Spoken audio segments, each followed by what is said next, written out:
مرجان علي بطور صحافي تاسو ولیدل د مات د جذبې تر سیمې وکتل یو ورور ژوندی دی دا مونږ ته یو ډېره دغه خبره چې دوه وروڼه په یو ځای په مخال جنګېدل. بالکل جی او ما وکتل دا ورور چې شاته تاسو وګورئ اوس هم جاړي.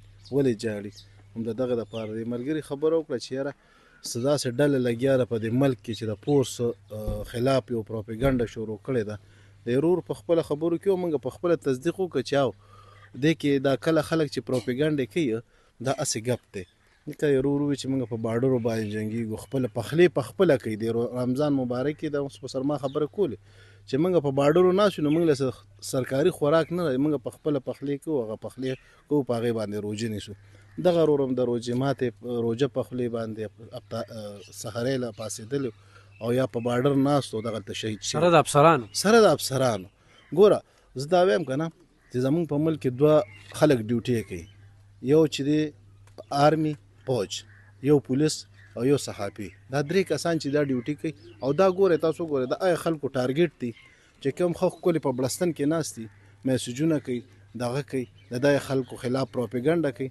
نو زما په خیال دوه خبرې دي چې یا خو دغه خلک چې کوم د آرمي د پوج د پولیسو د دې خلکو خلاف پروپیګنډې کوي دا خو یا الریډي هم دې خلکو سره ټچ دي.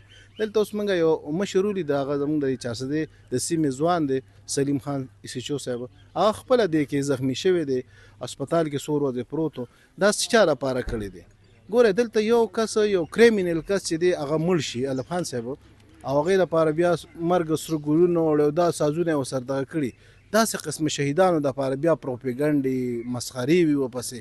نو د خدای خاطر وکړئ د دې کیمرې په وساطت ته ووایو چې د دې شهیدانو دغه مه کوئ، توهین مه کوئ. دا تاسو خو د خپل قام د خپل دغه کوئ، چا چې د خپل شهید توهین کړی دی د هغې انجام چې دی دا تاسو نن په نړۍ کې وینئ چې په نړۍ کې د هغې څه انجام دی. نو دا کم از کم موږ ورته د کیمرې په وساطت وایو چې یاره د شهیدانو پورې ټوقې مه کوئ، کم از کم چې سپورټ یې نه شئ کولی. یو شهید یوازې دغه نه دی چې آرمي کې دی به شهید شي. زما په پولیس کې په دې هفته کې ما نن چې کوم اخبار کتو 28 کسان زما پولیس اهلکار چې دی په دې رمضان په دې میاشت کې 28 کسان شهیدان شوي دي، 26 زخمیان شوي دي. داسې نور پوج او دغه خو پرېږده خو کم از کم دغه یو خواص ورته بیا کړو چې د شهیدانو د زخمیانو پورې کم از کم ټوقې مه کوئ. دا زموږ ملک دی چې کله زموږ ملک وي موږ به یو، چې ملک نه بیا څه نشته. جي ډېره مننه.